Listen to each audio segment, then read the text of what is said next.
1 second. So the brother y'all see on the screen. Hold on 1 second. Let me put him on the screen right there. Boom.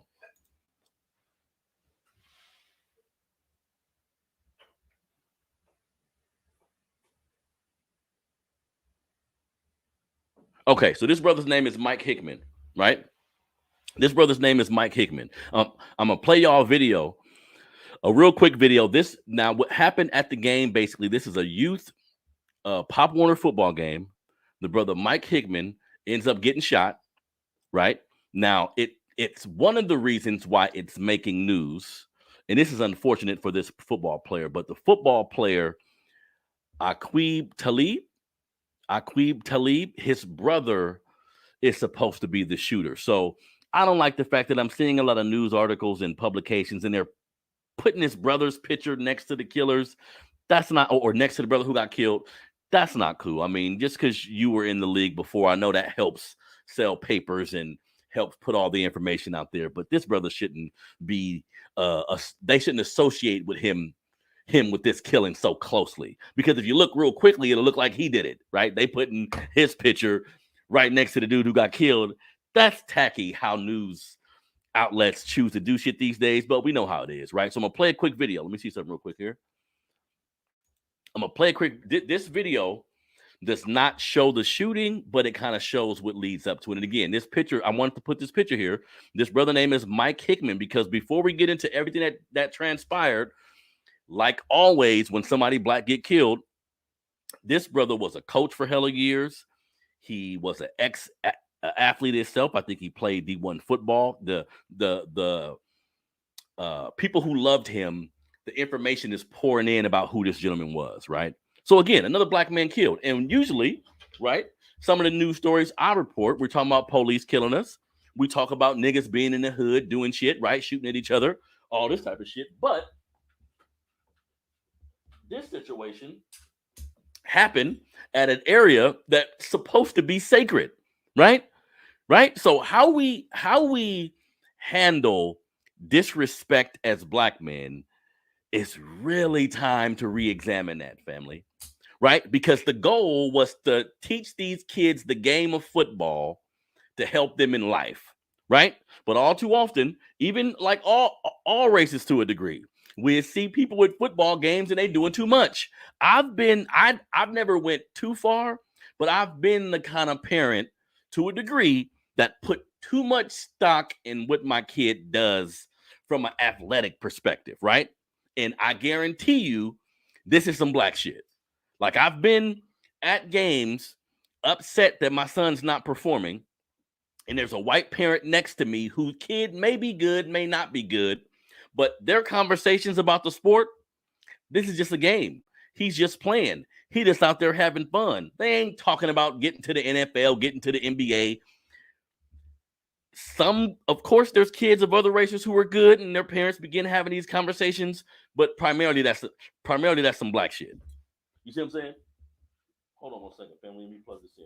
Primarily that's some black shit. So it's past time that we start re-examining how we look at youth sports, how we treat disrespect, of course, but how we look at youth sports. I'm gonna play a video real quick. Let me take Mike's pictures off. And RIP to this brother, man. He had a family. I don't know how many kids he got, but he got a family. He got a mama. He got a woman. He got cousins. Look, we are quick to pull our gun on another black man. All of us are well aware of this, right? The day that we transfer this energy and say, okay, you look like me, I'm gonna start this process with love. If you outside of my community and you do something to one of us, then I'm gonna have a short fuse. You see what I'm saying? Our short fuse it's only on us. It's only on us. We don't see videos of niggas whooping cops' ass. We don't see niggas pulling up to a house of a cop or individual who done something wrong to somebody black. We don't see that. Like, we need to be honest. We don't see that. Now, we're seeing black men kill each other at clubs, drive-bys, all this old shit. Now we see it at the football games too. This is based on how we handle disrespect, family. Look, I'm not for any type of violence, but we got young kids watching. Some of these young kids will never play football again. Some of these young kids, you've ruined their athletic experience for their life. You ruined it. And then We lucky only this brother was lost, right? You shooting around kids. Give me the psychology behind this type of behavior, right? Got a whole bunch of niggas with no daddies, whole bunch of niggas who had to go through not being loved, not being given the correct opportunities in life, whether it be through poverty, whether it be through their neighborhood. So the slightest thing is gonna set them off. You see what I'm saying? But at this point, when we see older black men conducting themselves like this, ain't too much we can do as a community. But the kids, you feel me? But the kids, the youth, all of us got to say so when it comes to the youth. Because again, I'm sure these coaches signed up to coach to be helpful to the young kids in the community. And there's a plus to that. Like being a coach, being young black people seeing a black man in any kind of position of authority is a great thing, right? But we need to look at the statistics on how many of these kids gonna actually go to the pros. How many of these kids gonna actually be able to take this talent to the next level? So more than anything, you're building character for life, not for football, right? But let me show you this real quick because we see this all the time where you don't get the call you want or you coach it on the sideline and all of a sudden the shit becomes something personal. You know what I mean? You damn near forget there's kids around because you got a point to prove. Hold on one second. And again, shout out to this brother's family. I hate that everybody involved. Like, we need to realize when shit like this happen, everybody who had to witness this can be considered traumatized, right? Like, some of these parents ain't never going back to that field after witnessing some shit like this. So hold on one second. Let me play as much of this video as I can. This don't show the shooting, but it kind of shows what led up to it. Let me see. Hold on one second.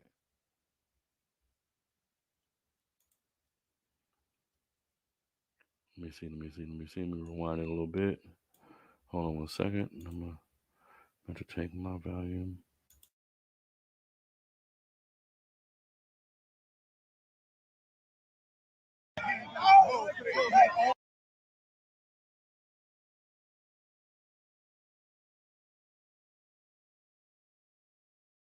You wrong for them to go, man.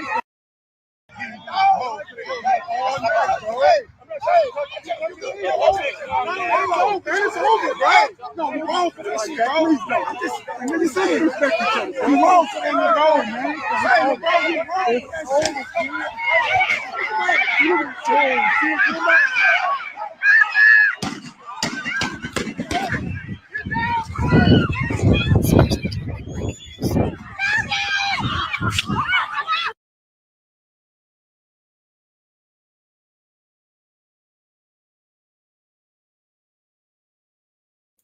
So that's as much of the video that's been made available to the public, rightfully so.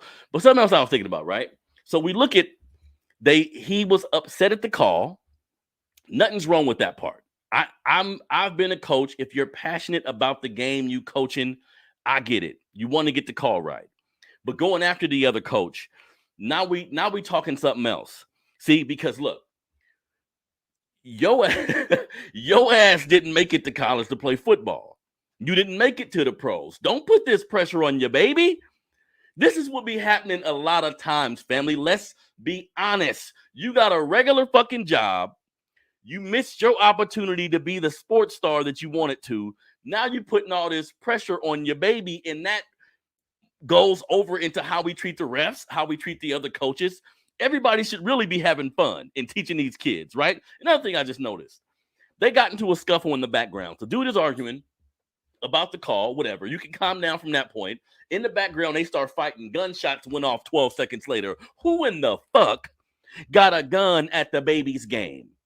See, look, black men, do you know the energy you create when you leave the house with a fucking gun, man? I be trying to tell the young dudes around me, this is like manhood 101 to me. If you gotta go somewhere, right? Anywhere in your city, you got to go visit. You got to go buy something. You got to go to an activity, right? If you feel you need a gun to go there, cancel the trip. Simple as that. Cancel the trip. Because if you're a real man in your mind, you're thinking, if I ever pull this motherfucker, I got to use it, right? So this black man, because they the NFL player's brother. I think his name is Yaqub Talib. I think his name is Yaqub Talib. He's the suspected shooter. I think he just turned himself in or whatever the case may be. Now he got to sit in jail thinking about what just happened. I got into an argument with a nigga at a kid football game and I killed him. Think about the anguish he's going to have to live with for the rest of his life, not just regret, because we understand when something like that happens, you become regretful. But when someone is killed like this, family, it's a domino effect that affects a lot of people. Yeah, we're looking at the brother who passed away. We're looking at the brother who shot him, right? But all the kids, all your family members, everybody around, and not just for the brother who's dead, but the brother who did the shooting too. That's what people don't realize. When something like this happened, we just lost 2 lives. Because the brother who did the shooting, he probably going to be in jail forever, which adversely affects his kids, his mama, his grandmama. They ain't never really ever going to be able to see him again on the street. So he not dead, but he dead like. Like, that's what the penitentiary is like. When you got a family member who doing hella time in the pen, it's a real awkward, uncomfortable situation at times because they're alive. You know they're alive. You know where they at. You can possibly go see them. You can possibly talk to them, but they can't be involved in nothing regarding your life for the rest of their lives. This is a horrible ass situation to be in. So that 5 seconds, because think about it. If they would have just fought, that's not cool fighting in front of them kids. I get it, right? But I'm starting to tell niggas now, everybody just start fighting.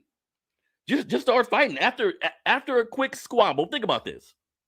After a quick squabble, kids witness it. Now, this is horrible, but let's go worst case. If kids witness the squabble, after the fight, y'all get up and shake hands. You just move mountains. That was the lesson of the day, right? If we trying to teach these kids something, y'all could have stepped to the side like men and fought for a few minutes, because fights don't last that long. Y'all could have fought for a few minutes, shook hands, showed the kids that, came back and got to it. What do you think that message would have went to kids? What y'all just did, y'all might as well been on the streets shooting. This was some street shit, but on the field. You see what I'm saying? And the fact that somebody had a gun that was that readily available, that tells me a few things. I don't know if this game was in a neighborhood that's undesirable.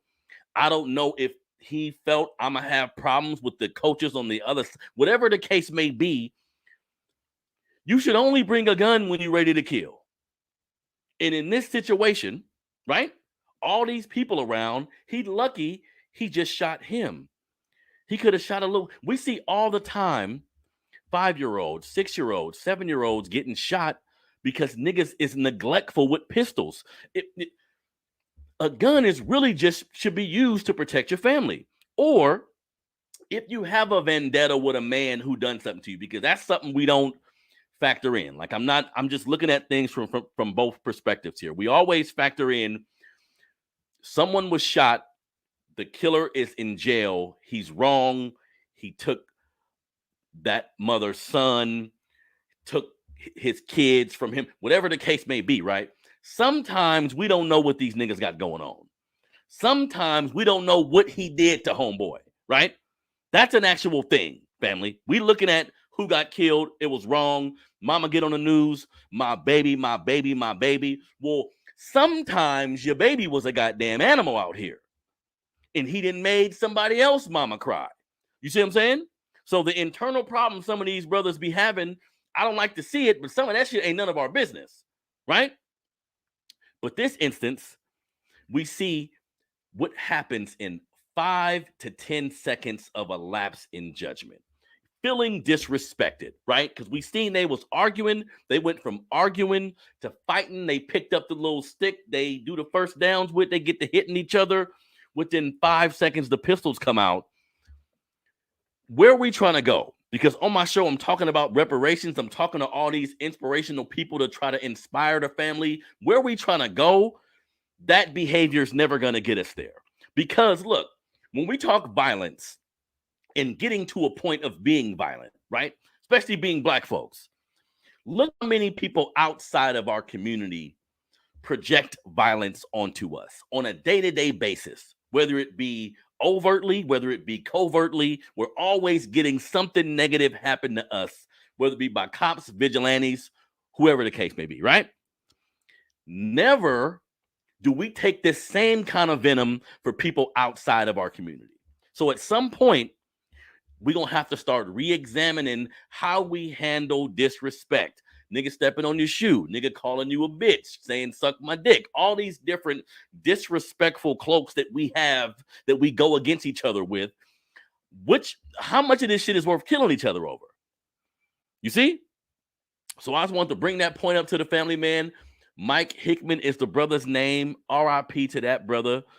I feel bad for his family, for his children. I feel bad for all the young kids because we got to look. These were kids that look like they're about between 9 and 12 years old. I feel bad for all the young kids who was at this game, excited about playing football. And now some of them, whether it be through the parents doing or just how they feeling, they'll never go back to playing this sport.